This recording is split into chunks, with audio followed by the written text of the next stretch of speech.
భారత విప్లవ communist party ఉమ్మడి తూర్పు గోదావరి జిల్లా కమిటీ ఆధ్వర్యంలో పార్టీ కార్యాలయంలో ప్రెస్ మీట్ నిర్వహించారు.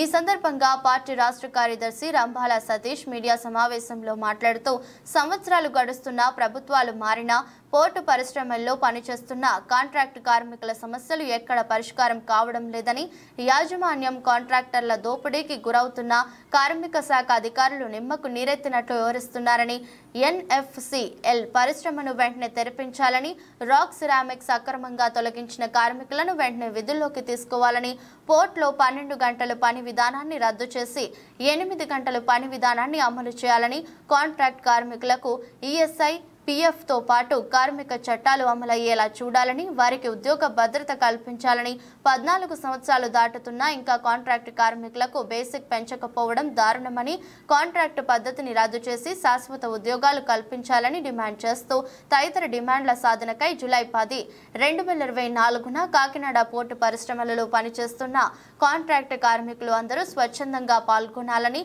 భారత విప్లవ కమ్యూనిస్టు పార్టీ RCPI పిలుపునిస్తుందని తెలిపారు. ఈ కార్యక్రమంలో పార్టీ ఉమ్మడి జిల్లా కార్యదర్శి ఎం నాగమణి, కమిటీ సభ్యులు వి మంగా, శివకోటి రాజు తదితరులు పాల్గొన్నారు. మీడియా మిత్రులకు, కార్మికులు అందరికీ కూడా విప్లవ అభినందనలు తెలియజేసుకుంటా ఉన్నాం. ఈరోజు భారత విప్లవ కమ్యూనిస్ట్ పార్టీ ఆధ్వర్యంలో ఈరోజు ప్రెస్ మీట్ నిర్వహిస్తూ ఉన్నాం. ఎన్ని సంవత్సరాలైనా సరే, ప్రభుత్వాలు మారినా సరే, ఏ ప్రభుత్వం వచ్చినా సరే, ఈరోజు పోర్టు పరిశ్రమల్లో ఉన్నటువంటి కాంట్రాక్ట్ కార్మికులకి వాళ్ళ జీవితాల మట్టికి ఎక్కడా కూడా బాగు చేసే ఆలోచన కానీ ప్రయత్నం కానీ ఏ ప్రభుత్వాలు చేయడం లేదు. ఈరోజు ముఖ్యంగా కాకినాడ పరిశ్రమలో వేలాది మంది కార్మికులు పనిచేస్తూ ఉన్నారు. పోర్టులో వేలాది మంది కార్మికులు పనిచేస్తూ ఉన్నారు. నేటికి కూడా ఎవ్వరికి కార్మిక చట్టాలు అమలు కావడం లేదు. ముఖ్యంగా NFCL ఈరోజు వాళ్ళు నచ్చినప్పుడు మూసేస్తారు, నచ్చినప్పుడు తెరుస్తారు. మీరు ఎప్పుడంటే అప్పుడు కాంట్రాక్ట్ కార్మికులు వచ్చి పనిచేయాలా? వాళ్ళు కనీసం ఇంటిమేషన్ ఇవ్వరు.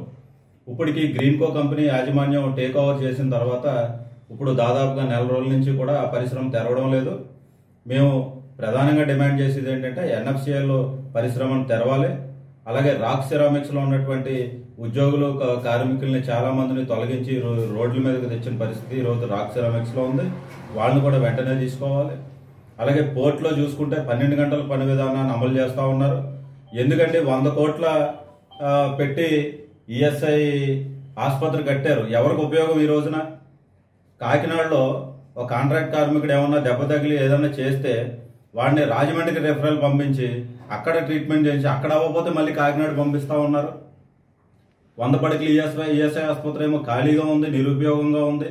మరి దీని మీద ఈరోజు MP గారు తంగేళ్ల ఉదయ్ గారు ఆయన చెప్పారు మన ప్రచారంలో, మేము కాకినాడ పోర్టు ఇలాంటి పరిస్థితి మారుస్తామని చెప్పారు. ముందు 100 పడకల ఆసుపత్రి రెఫరల్ గురించి మాట్లాడండి, దాన్ని ఉపయోగకరంగా ఉండేలా చూడండి. ఈరోజు పరిశ్రమలో అయితే మరీ దారుణమైనటువంటి పరిస్థితులు ఉన్నాయి.